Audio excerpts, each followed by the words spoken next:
মনে পড়ে অনেক কথা, এখানে গল্প নয়, সত্য ঘটনা বলা হয়। আপনি কি ভাবেন ভূত শুধু শ্মশানে বা পুরনো বাড়িতেই থাকে? ভুল ভাবেন। কিছু জায়গা এমন হয় যা জীবন্ত মানুষের মাংসের গন্ধ পেয়ে জেগে ওঠে। আজ আপনাদের এমনই এক অভিশপ্ত গ্রামের গল্প শোনাবো, যেখানে বাতাসও নাকি নিঃশ্বাস নিতে ভয় পায়। গ্রামের নাম নিঝুমপুর। হেডফোনটা কানে দিয়ে অবশ্যই শুনবেন, কারণ এই গল্প শোনার পর আপনার মনে হতে পারে যে এমন ঘটনাও ঘটে। হ্যাঁ বন্ধুরা, এমন ঘটনাও ঘটে। এই ঘটনা আমাকে একজন আমার ভিউয়ার্স পাঠিয়েছেন, মেল করেছেন আর অনুরোধ করেছেন এই গল্পের সত্যতা আপনাদের কাছে তুলে ধরার জন্য। এই নিঝুমপুর গ্রামে একবার নাকি ভয়ানক মহামারী হয় এবং সেই মহামারীতে সমস্ত গ্রামের লোক মারা যায়, কেউ বেঁচে ছিল না এবং সেই গ্রামটি সম্পূর্ণ একটা ভুতুড়ে গ্রামে পরিণত হয়। চারিদিকে গাছপালাগুলো শুকিয়ে যায়। তারপর ভূগোলের মানচিত্র থেকে এই গ্রামটিই নাকি মুছে গেছে। আজ সেখানে কোনো জনমানব নেই, সম্পূর্ণ জনমানব। তো আসা যাক এবার মেন গল্প। অর্ণব আর সোহম দুজনেই পেশাই হচ্ছে ব্লগার। ইউটিউবে নতুন এবং রহস্যময় ঘটনার জায়গা ভিডিও বানিয়ে তারা বেশ জনপ্রিয়। একদিন অর্ণবের কাছে একটি পুরনো ডায়েরি আসে। সেখানে লেখা ছিল এই নিঝুমপুর গ্রামের কথা। সরকারি মানচিত্রে এই গ্রামের কোনো অস্তিত্ব নেই, লোকমুখে প্রচলিত। প্রায় 100 বছর আগে এক অমাবস্যার রাতে পুরো গ্রামটি নাকি রাতারাতি উধাও হয়ে গেছিল এই ভূগোলের মানচিত্র থেকে। লোক সামলাতে না পেরে একদিন অর্ণব আর সোহম তাদের ক্যামেরা এবং বাইক নিয়ে বেরিয়ে পড়ল নিঝুমপুর গ্রামের খোঁজে। ভূগোলের মানচিত্রে হয়তো নিঝুমপুর গ্রামটা এখন নেই, জনমানবহীন, শূন্য। কিন্তু তারা ভৌগোলিক ম্যাপ লক্ষ্য করে যেতে যেতে সেই বাইক নিয়ে সেখানে গিয়ে পৌঁছল। তখন বিকেল গড়িয়ে প্রায় সন্ধে নেমে এসছে। তখন তারা এসে পড়ল এক ঘন জঙ্গলের মুখে। জঙ্গল পেরিয়েই দেখা মিলল একটা পুরনো কাঠের সাইনবোর্ড, যাতে আবছা অক্ষরে লেখা আছে নিঝুমপুর। গ্রামে ঢোকার সাথে সাথেই সোহমের কেমন যেন একটা অস্বস্তি হলো। সে অর্ণবকে বলল, ভাই, দেখছিস চারপাশটা কেমন যেন শান্ত রে। কোনো পাখির ডাক নেই, কোনো কুকুরের আওয়াজ নেই, এমনকি কোনো শিয়ালও ডাকছে না। আর একটা জিনিস লক্ষ্য কর, বাতাসেও যেন কোনো কম্পন নেই। অর্ণব হেসেই উড়িয়ে দিল। ক্যামেরা অন করে সে বলতে শুরু করলো, হ্যালো ভিউয়ার্স, আমরা এখন দাঁড়িয়ে আছি বাংলার সবচেয়ে রহস্যময় গ্রাম নিঝুমপুরে। চারিপাশটা পুরো ফাঁকা, ভাঙা বাড়িঘর পড়ে আছে। আপনারা নিশ্চয়ই সবাই লক্ষ্য করছেন। হঠাৎ এমন সময় অর্ণবের ক্যামেরার স্ক্রিনটা কাঁপতে শুরু করলো। আর ঠিক তখনই একটু দূরে একটা কুঁড়ে ঘরের সামনে থেকে তারা দেখতে পেল একজন বৃদ্ধ মানুষ লাঠিতে ভর দিয়ে পুজো হয়ে দাঁড়িয়ে আছেন অনেকটা দূরে। দুই বন্ধু বৃদ্ধের দিকে এগিয়ে গেল। অর্ণব জিজ্ঞেস করলো, দাদু, এই গ্রামে আপনারা আর কজন থাকেন? আর সবাই কোথায় গেল? বৃদ্ধটি মুখ তুলল না, নিচু ভাঙা গলায় বললেন, সবাই আছে বাবা।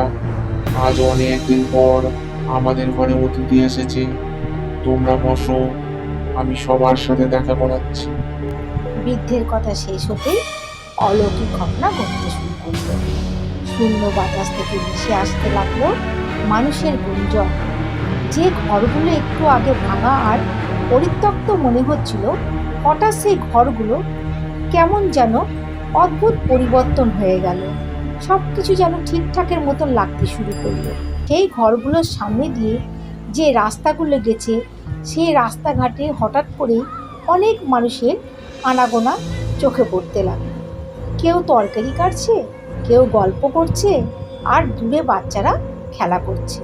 কিন্তু অদ্ভুত ব্যাপার, তাদের কারোর পায়ে কোনো জুতো নেই এবং তারা প্রত্যেকেই মাটির থেকে ঠিক 2 ইঞ্চি উপরে ভেসে হাঁটছে।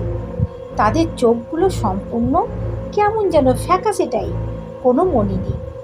সোহম ভয়ে চিৎকার করে উঠল, অর্ণব, এরা মানুষ নয় রে, পালা এখান থেকে। তারা বাইকের দিকে দৌড়তে যায়। অমনি চারপাশের সব মানুষ, বাচ্চা থেকে বুড়ো, সবাই তাদের দিকে ঘুরে তাকালো। তাদের অস্বাভাবিক চেহারা মুহূর্তের মধ্যে বদলে গেল। চামড়া ফ্যাকাশে, মুখ দিয়ে কালো কালো কিরকম যেন নালের মতন পড়ছে।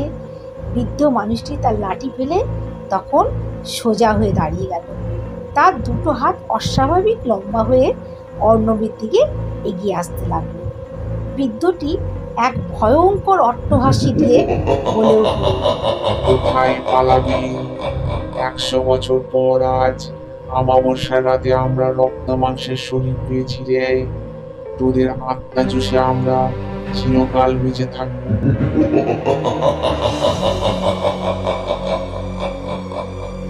অর্ণব আর সোহম কোনো মতে বাইক স্টার্ট দিয়ে তীব্র গতিতে গ্রামের বাইরের দিকে ছুটল। পেছন থেকে শত শত প্রেতাত্মা বাতাসের চেয়েও দ্রুত গতিতে তাদের তাড়া করল। বাতাসে তখন প্রতিধ্বনিত হচ্ছিল শত শত আত্মার কান্নার আওয়াজ আর অট্টহাস্য। বাইক নিয়ে জঙ্গল পার হয়ে যখন তারা মেইন রোডে এসে পৌঁছলো, তখন রাত প্রায় 12টা। তারা হাঁপাতে হাঁপাতে পেছনে তাকাল। জঙ্গলটা আছে, কিন্তু সেই নিঝুমপুর গ্রামে আর কোনো চিহ্নই নেই, সব গায়েব। জীবন ফিরে পেয়ে দুজনেই স্বস্তির নিঃশ্বাস ফেলল। তারা দ্রুত শহরে নিজের ফ্ল্যাটে ফিরল। পরের দিন সকালবেলায় অর্ণব সোফায় বসে তার ক্যামেরার মেমোরি কার্ডটি ল্যাপটপে লাগালো। সে দেখতে চেয়েছিল রাতে ঠিক কী কী রেকর্ড হয়েছে। ভিডিওটি প্লে করতেই অর্ণবের গায়ের রক্ত হিম। স্ক্রিনে দেখা যাচ্ছে পুরো ভিডিওতে অর্ণব আর সোহম একাই অন্ধকার জঙ্গলে ঘুরে বেড়াচ্ছে। ভাঙা বাড়িগুলোর সামনে দাঁড়িয়ে নিজেদের মধ্যেই কথা বলছে। সেখানে কোনো বৃদ্ধ লোক নেই, কোনো গ্রামবাসী নেই, কোনো আলোও নেই।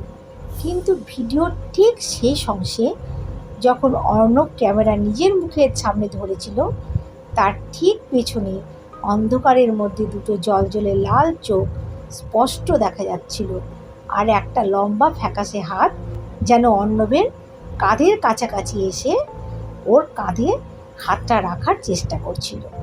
ঠিক তখনই অর্ণব অনুভব করেছিল তার নিজের ঘরের ভেতরের চারপাশের বাতাসও যেন আচমকা খুব ঠান্ডা হয়ে গেছে। আর তার ঠিক পেছনে কেউ যেন একজন ফিসফিস করে বলে উঠল, আমরা তো তোর সাথেই এসেছি রে, পালাবি কোথায়? তুই কি ভাবছিস তোরা পালিয়ে এসে বেঁচে গেছিস? একদমই না, আমি তোর সঙ্গেই এসেছি এবং তোকে নিয়েই ফিরবো।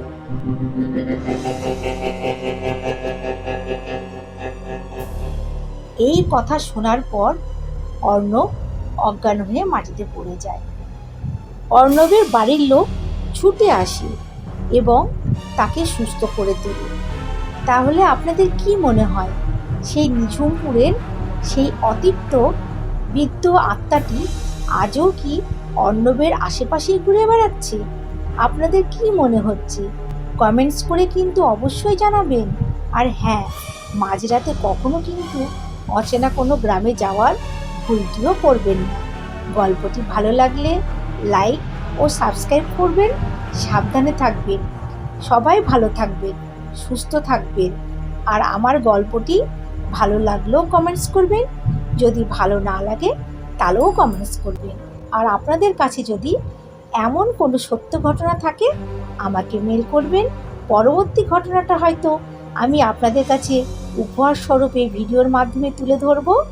সবাই খুব ভালো থাকবেন, সুস্থ থাকবেন, পরিবারের সঙ্গে আনন্দে থাকবেন। টাটা।